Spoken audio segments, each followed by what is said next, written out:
Hey guys, welcome to the third C# tutorial that I'm making for the new Boston. And in this tutorial, I'm going to show you how to have a message box be displayed when you click on a button or hover over it, and a few more events. Alright, so all you're going to need for this tutorial is a button, so just go over to your toolbox and just drag a button onto your form right here.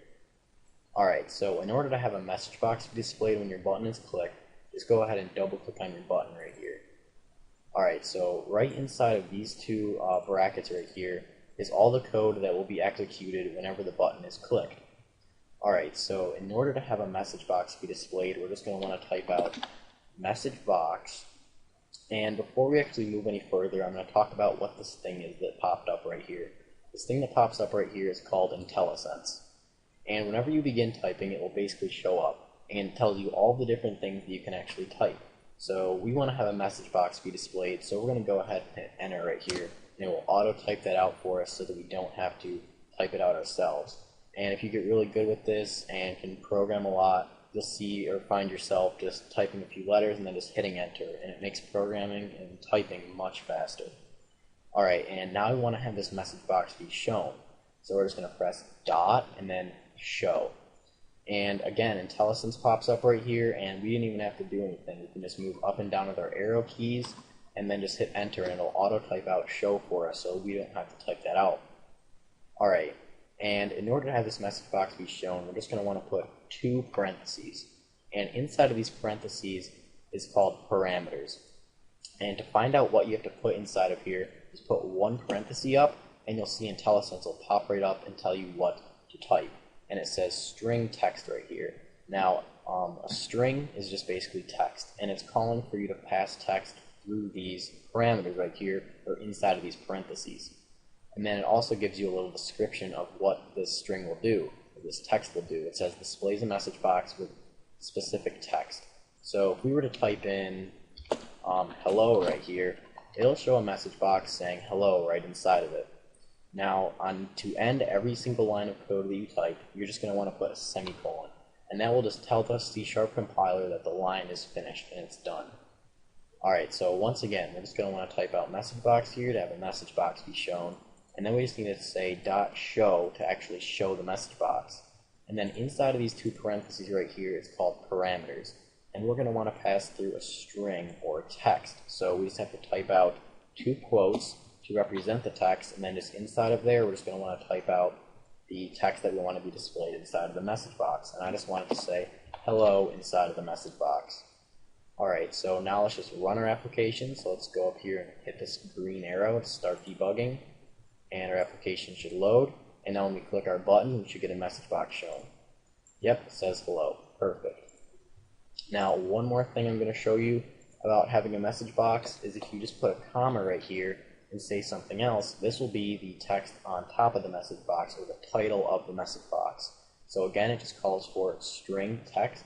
So text we just want to pass through here again. So again, we're just going to want to put the two quotes, and then inside of here, the text that we want to appear on top of our message box, or as the message box's title.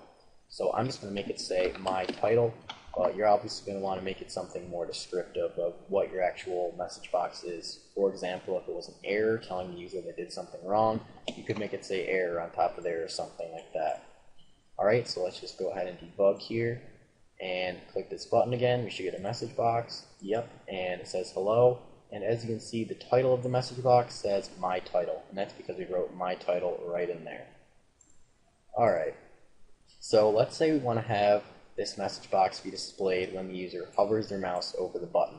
Well, to find more events, you're just going to want to select your button right here, and then go over and hit this little lightning bolt right there, and that is the Events tab. So just go ahead and click that, and then these are all of the events that can occur for your button.